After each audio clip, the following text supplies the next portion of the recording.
Alright, so I'm gonna pretend like we didn't try doing this earlier on today and that we didn't shoot a blurry video. Let's take 5. Let us take 5. Hi guys, my name is Vuvu and this is Vuvu Vena Reads. If you are new here, welcome to the channel. And please consider pressing the red subscribe button down below. And if you're a returnee, welcome back, fam. And thank you for joining me once more. And as the video suggests, today is the 2nd of November and I'm bringing you my October wrap up. I managed to read 6 books in October. 6 books in October, and I'm going to share them with you in order of reading. And without any further ado, let's get right into it. So my first book that I picked up in October was The Ultimate Guide to Working from Home by Grace Paul. This was sent to me by Jonathan Ball Publishers for review purposes. This is a very short book. Obviously the timing is off because people have been working from home since, excuse me,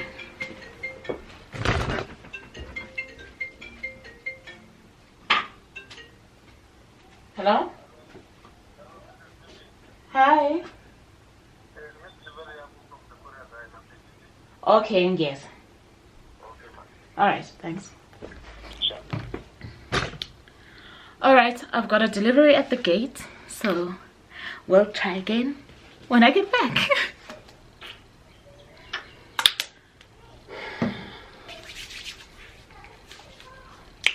Okay, so let me try that again. Welcome to the channel, guys. I'm gonna go with the intro that I had already done because wow, we are going through it today.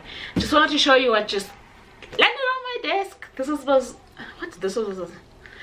was my delivery. It's from Blackbird Publishers, Blackbird Books, and it's called No Be From Here, No Be From Here by Natasha Amokodion Kalulu Banda. And I understand it's a story of migration, which is why you see these suitcases on the outside, and it's got cross-cultural like it's told from across 3 cultures as far as I understand: Zambia, Nigeria and Jamaica, which should make for an interesting story. No Be From Here. So that's what just landed. So I was talking to Omphile about how I want to grow my Blackbird Books collection, because for now I've just got Nakani, Torres, Piggy Boy Blues, which I haven't started. So this is my second Blackbird Books book, which I'm very happy about. There is one that she recommended on the interview that I had with her, which is a collection of short stories by Keletso Mpai. I want to say that's how you say her surname. I could be wrong, but I'm on the lookout for that one as well. So back to what we were doing, which was a wrap up of the books I read in October. I started with The Ultimate Guide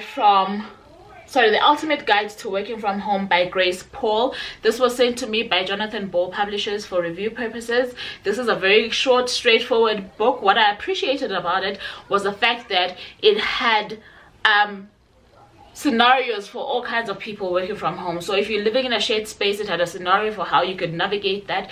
If you're living in a shared space where you're the only person who's working from home, how to be considerate while working in that environment that other people call home, as well as if you are in a situation where you are working at home and your children are at home, how to navigate that. It had some resources there as well that you could utilize for the benefit of the children that are at home. It also had scenarios where you were working from home as in you're staying with your parents, how to navigate that as well as how to navigate working from home and you are living on your own.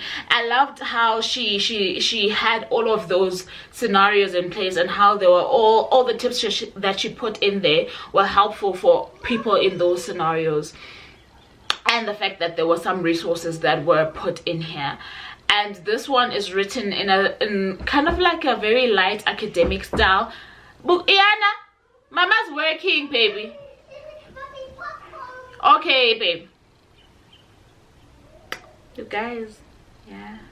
So This one is written in a light academic style. It's got lots of references. Like I was saying, it was a little bit late because a lot of people have done the trial and error thing because they had to work from home due to the pandemic. This also equips employers who were navigating this for the first time. So I don't know whether this was late to land on my desk or if it was just late, because like I'm saying, a lot of people figured it out somehow. But I'm not saying this is useless. As you can see, I even have a part where I actually did see something that I will use going forward for my children's benefit as well. So there are some gems on here. It's just that the timing for me is what I questioned. Anyway, I gave this was a quick read. I gave it a 3 out of 5 stars. The next read was the third book in the Chronicles of Narnia, being The Lion, the Witch and the Wardrobe.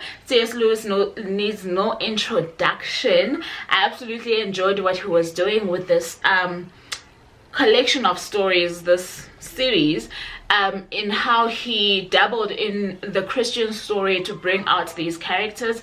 And if you are familiar with your Bible, you'll be familiar with what you'll be able to spot what he's doing in the characters that he's formed in this. The Lion, the Witch and the Wardrobe is probably the most spoken about book in this series, so I don't think that needs any introduction either. It's, for me, the biggest thing with children's books or YA and even middle grade is that I love stories that have destiny in them, as well as this idea of a quest and an adventure. In children's books, I love that the most because often it comes with a sense of discovery, which is something that I think is a subject that is well worth exploring in books that are targeted at kids. And talking about kids, mine are making a noise, so please do excuse. It's either I'm gonna stop again and go and ask them to keep quiet, or I'll just push on, so please excuse that. So this one was a great one. I absolutely loved it. It needs no, like I'm saying, it's an age-old tale, and I gave it a good 5 out of 5 stars. C.S. Lewis was really gifted in his writing and in his story and world creation. Absolutely love what he's done with the series. I am on a mission to finish the series, so I am on book 3 of 7, so I've got 4 more to go. I think I'm gonna read book 4 this month. Hopefully I can read book 5 in December, which means I'll finish it next year. Okay, so then I grabbed The Shadow King by Masamune Gesti. This one is a shortlisted Booker Prize book for this year, for 2020, and the author is Ethiopian American. I had never read anything from Ethiopia. This was selected for 2 of the book clubs that I'm in, and I absolutely loved the story. Now let me be honest from the bat and let you know that I struggled with the story in terms of just reading it, only because I think the technical literature devices that she uses on paper were very hard for me to navigate. And the fact that she names every single character on the book, and it's a point she's making, I get it, but it's hard when these characters are not even named in a language that you understand. So on top of the literary devices that she uses, you have to familiarize yourself with these different names. And all of these people, even if they walk on characters, they have something that they add obviously to the story, so you have to remember their name and what they've done. And for me, it was just too much of a labor on the reader's side, and it might have taken away from the appreciation of the book had I not then paired it with the audio version for me to be able to get through my hurdles. And reading it with audio really did help me, and I almost missed out on something that was very, very precious. I absolutely love the story that Maza is telling here. So often we neglect women in stories of conflict, and I think that maybe obviously it was the nature of the Ethiopian story that allowed her to bring out the feminine in an instance of war. The woman that she created in the story, I absolutely fell in love with. Harut, the cook, Fifi, those are I stand those women in the story, basically. Those are my fighters in the story. I absolutely loved them. I enjoyed the story for what it means for women, even in non-war conflicts. Because once you read this and you realize that in any form of historical event, there is a woman doing something that can change or has changed the course of history, you start appreciating, especially as a black woman, you start appreciating your place and your role in society. And I absolutely loved what she did with this. This one was a good 4.5 out of 5 stars. So I'm gonna tell you 2 things during this video, one of which is any book that I do a vlog on, I do not then continue and review on the channel, for the main reason that I have said all I could say in the vlog that I have done on the book. So it would be redundant for me to then go ahead and review that afterwards. I have done a vlog for this one. I will be putting it up possibly Monday next week. So there will not be a review of this one on the channel, but it is one of the books that I hold dear to me, that I've read so far this year. Absolutely loved it. And then after that, I picked up my fave, Sunyati's The Gold Diggers. I will link the vlog that I did for this one in the description box down below. But I absolutely love Sunyati. She is a firm favorite. She's a Bulawayo bred Zimbabwean author based in South Africa. Great personality, lovely story writer. She writes her stories in such a captivating way that wants you to know even when you know you shouldn't know. So let me tell you, this one is a little heartbreaker. So you don't want to go in here acting as though it's gonna be the juice that I was telling you guys about in The Polygamist, which I will also link the vlog to down below. No honey, you are gonna have heartache with this one. This is a migrant story. I want to say unlike any other that's been told, because I truly believe that how she zoned into the lives of all the characters that she introduces us to in the beginning is something special, and she's made us care about each and every single one of them, and everything that befalls them is as though, because initially we are made to care, it's as though it's happening to us or people that we know, and she's done that so impeccably well. I love Sue's writing, I love its accessibility, and I love the themes that she tends to explore, and they are very reflective of society at any given point in time, and I think that's what makes her writing very, very, very good for me.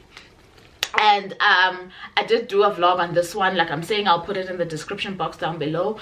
This one was a firm 4.5 out of 5 stars. I absolutely adored it. I am going to be reading her 3rd book, which she launched last month in October, called A Family Affair. I'm buddy reading that one with Omphile as well as Nami from Nami's Nook. I will try and link Nami's channel and Omphile's channel down below, but for some reason I have no idea why YouTube is no longer allowing me to post links in my description. So if you guys are watching this and this is happening to you as well, please let me know. Maybe I've missed something, but I've been trying to link channels and stuff to my videos in the description box since last week, I want to say, and I've been struggling. I have no idea why that is the case, but back to what we're doing here. The next book that I picked up was book 2 in the Hlomu series, which is Zandile the Resolute. Buddy reading this one with Bookish Nonhly and Omphile again. I will try and link their channels down below. I have no idea why this is not happening, but if not, I'll just share the channel name so that you guys can at least search if you're interested and do the right thing and follow them, because I do believe that all 3 of the ladies that I've mentioned are quite impeccable actually, and if you follow them on Instagram you will see what I'm talking about. Okay, I will tell you in the description box as well what their IG handles are, because YouTube is not playing game. Okay, it's not. So I'm buddy reading this one with Bookish Nonhly and Omphile from Bookamoso, and after the first book I did do a review on it. I will link it in the description box as well. After Hlomu the wife and getting over the drama with the grammar, I absolutely fell in love with the story that Dudu is telling, and this book in terms of grammatically was way better than the first book, and I love how she's telling a story of love, right, on the foundation of like, it's not something that you would expect. Like how she's brought these taxi drivers and their love interest together makes you want to say, okay, fine, don't look at life and things at surface value. It almost wants you to put your keys away and combat to go back straight. Do you get what I'm trying to say? Because she's delved into the lives of these men and she's made them human, and she's made us see what we would otherwise not have seen had we just been looking at taxi drivers. And their love interests are so interesting and intriguing as well. But the bigger story and takeaway from me is how these flawed people are so madly in love with one another, romantically and as a family unit. And it is something very beautiful what she's done in this. And the other day I was commenting, I think I was still reading Zandile the Resolute, because currently we're reading the third book called Naledi His Love, and I was saying that one of the things that she's done so very well and that ensures that you are hooked on her story is that she takes you through every emotion that you can imagine. One minute you are in love or doe-eyed and stuff, the next you are upset and angry and you could rip somebody's head off. That's how angry she makes you feel. The next minute you are so hurt, you can, like, your heart is shattering, and the next you are in total bliss. And I commend Dudu for that, because I think that it's every writer's ambition when they're writing is to make the reader feel something. And if a writer can make you feel more than one emotion in a single chapter, for that matter, because that's what Dudu does, then I think that that's something worth applauding. Because sometimes the only emotion you have throughout a book is either you are under suspense, or you are very sad, or you are very in love, but it's usually just one emotion that carries you throughout. And maybe there are little breaks of joy here and there, but there's one emotion in which the book is rooted in. And what she's done with this, and I think that's what makes the story a little bit relatable and a little bit realistic, is that she allows the human emotions that you would experience in any life to flourish through this, and she does that very, very well. I'll give her that. She's a great storyteller, Dudu. And obviously the way that I'm going on, it's pretty clear that I have joined the cult. I've joined the cult. They've won me over. I'm done, especially with Naledi. Right now all I can think about, even as I'm talking to you guys, is Naledi. Like, as soon as I put this down, I am going to read Naledi. So well done to Dudu. That one for me was a good 4.5 out of 5 stars, and Dudu is a South African author. Then the last book that I picked up, Chigozie Obiama's debut novel, The Fisherman. If you guys didn't tune in on Saturday, I had a live discussion with Chigozie on this channel about this book, and I absolutely loved what came out of that discussion. I will link it up here so that you guys can visit that talk. But Chigozie is a 2-time finalist for the Booker Prize, which is an accolade that is worth commending. He's a Nigerian author. His second book is an orchestra of minorities, and like I'm saying, he's a finalist for both his books for the Booker Prize, which should tell you what kind of author he is. Going back to the second thing that I said I was going to share, so the authors who I have discussions with on this channel, I will not be doing reviews of their books, because that is the content that we're discussing in those lives. So my first discussion was with Iko Juka, and we discussed Yellowbone, so I will not be reviewing Yellowbone on here. And that's the case with Chigozie's The Fisherman as well. So please do go over to the video and show me some love, show him some love by supporting these kind of discussions, because he's got a heart for talking to African readers about the work that he creates. He's currently based in the US, Nebraska, which made it very special that he took time out of his day to actually have this moment with us. That said, this is such a beautiful story. It is somewhat loosely based on the Cain and Abel story, but it is a story of brotherly love, of what happens as a consequence of choices, and of the human need to know things before they actually happen, and how that can transform your life for the better or for the worst, and the impact of loving a sibling to the extent in which the brothers in this book love one another.